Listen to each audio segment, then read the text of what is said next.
Bem, esse conteúdo me acompanha há um bom tempo, esse conteúdo matemático da Torá e simbólico me acompanha há muito tempo. A gente cresce sendo ensinado que a Torá é maravilhosa.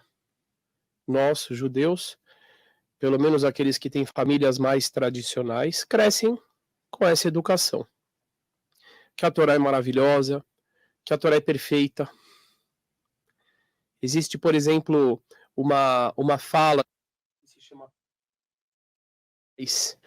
de um rabino com nome engraçado, Ben Bagbag, filho de Bagbag, dizia: a forba, remexa na Torá de kullabá, que tem tudo nela. Então a gente cresce ouvindo essas coisas a respeito de segredos cabalísticos que tem por trás do texto e etc. E tem pessoas que se dão bem com esse tipo de informação sem necessitarem compreender de fato onde que está essa profundidade toda, onde que está essa magia toda. Tudo bem, no texto explícito que a gente tem muitas coisas maravilhosas. Por outro lado, também tem muitas coisas nos textos que são estranhas para uma pessoa que exercita a sua mente, a sua razão. E quando a gente tem essa criação também, com princípios científicos que a gente aprende na escola, muitas vezes fica difícil a gente fechar os olhos para questões que são muito óbvias. Por exemplo, a idade de Adão. Adão faleceu com 930 anos. Eu nunca vi ninguém chegar a 200 e nem a 150 anos. Matusalém faleceu com 966. Abraão viveu até 175 e assim por diante. São coisas que, para uma pessoa racional, elas não são tão fáceis de você digerir. E eu sempre me perguntei, será que tem algum segredo essas idades? Será que tem algum sentido a mais? Ou outra coisa, por exemplo, está escrito que quando o povo de Israel saiu do Egito, eles eram contados em 603.550 pessoas em idade de exército. Que número é esse? E depois de um tempo existe uma epidemia no povo devido às transgressões que o povo cometeu.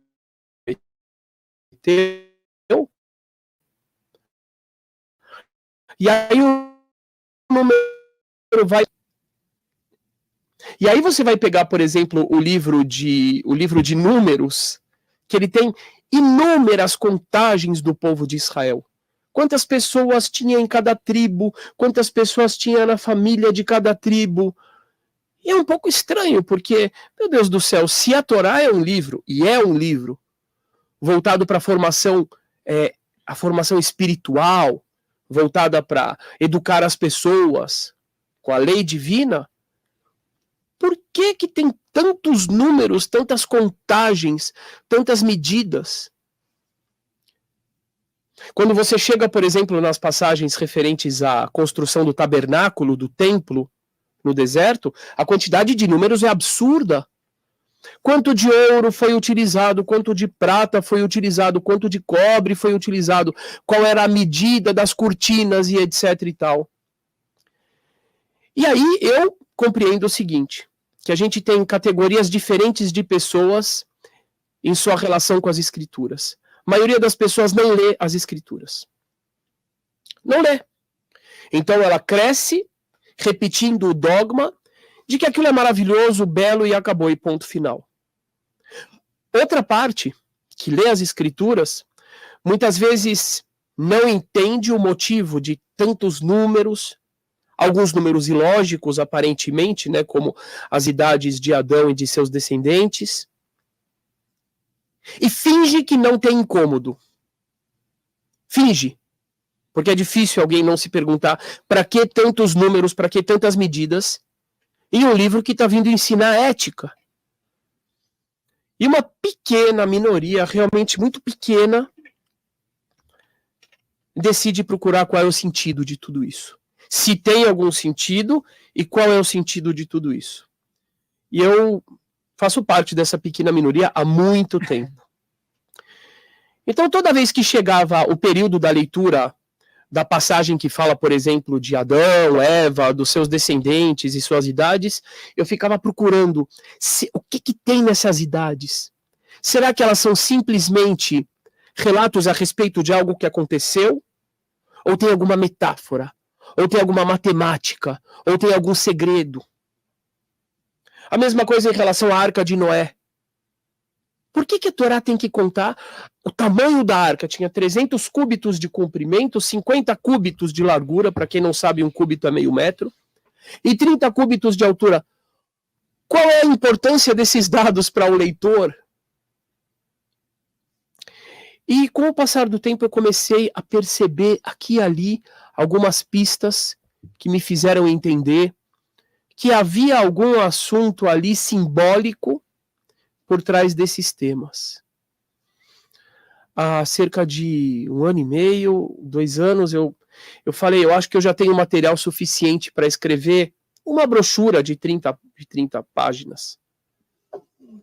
Mas aconteceu algo muito impressionante, porque sem querer, eu adquiri algumas chaves que me abriram a compreensão a respeito de uma estrutura oculta, numérica e geométrica, debaixo de todo o texto da Torá, desde Gênesis até Deuteronômio. Existe um tema central que conecta todos esses assuntos, e mais, a partir dessa estrutura numérica, a gente pode compreender quais são as metáforas.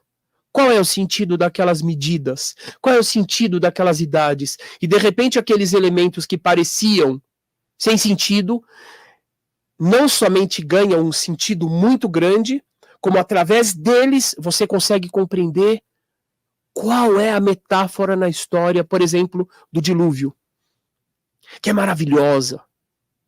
Qual é a metáfora nos números do êxodo do povo de Israel? Uau! E de repente você vê uma luz do livro que você fala, meu Deus do céu, isso aqui é fabuloso. E mais, Farrell, quase todas as questões científicas que incomodam o crente caem por terra. Por quê? Porque a partir do momento em que você compreende que na realidade aquele texto, que na realidade aquelas medidas da arca trazem uma metáfora psicológica e espiritual, então todas as questões que ela suscitaria do ponto de vista científico caem por terra. Porque o foco do texto não é o científico, não é o concreto. Eu tenho uma amiga, Daniela, a doutora Daniela, que ela está lendo o livro, uma pessoa extremamente inteligente, e ela me mandou uma mensagem esses dias dizendo o seguinte: Rabino, eu sinto muito te dizer, o seu livro é tão explosivo, mas tão explosivo, que ele corre o sério risco de ser cancelado. Porque esse livro mostra que as pessoas não entenderam a essência da Torá, das escrituras hebraicas, da Bíblia. Não entenderam. E a partir do momento que as pessoas percebem isso, é óbvio, você mexe com as estruturas da sociedade. Como é que tal grupo religioso, inclusive dentro do judaísmo, está ensinando isso há tanto tempo dessa forma? Como é que não sabiam que na realidade existe algo muito mais profundo e que o objetivo desse texto era ensinar uma outra coisa? Isso abala estruturas. Em todas as religiões que se baseiam nas escrituras hebraicas, na Bíblia hebraica. E isso não era nem assim antigamente dado uma iniciação, um contexto iniciático para que houvesse toda essa face que a gente está conversando aqui. Olha, existe, aí que tá. O que acontece? A gente tem uma coisa que se chama tradição oral. Algumas pessoas chamam isso de Torá oral, outros de tradição oral. Inclusive a palavra Kabbalah, que muita gente entende errado porque pensa que é misticismo, ela é derivada do verbo lekabel. Lecaber significa receber. Ou seja, tradição. É algo que a gente recebeu de geração em geração oralmente. Então, os rudimentos, as bases, os instrumentos que me deram a possibilidade de encontrar tudo isso que eu encontrei, eu recebi por Kabbalah. Ou seja, eu recebi por tradição. O quê? Que os números têm um papel importantíssimo nas escrituras. Eu nunca tinha recebido nenhum exemplo forte que me convencesse disso. Então, em geral, a gente tem essas afirmações. Olha, os números são muito importantes. Ok, me mostra. Então, a gente tem, por exemplo, algo que ficou mundialmente famoso, que são os códigos da Bíblia. Alguns matemáticos fizeram um programa de computador, colocaram as escrituras hebraicas, isso só funciona no hebraico, colocaram as escrituras hebraicas nesse programa, e o programa começou a encontrar códigos de palavras dentro do texto bíblico. Então vamos dizer assim, você vai pegar a letra, a palavra holocausto, eu vou fingir que o código é como se fosse em português.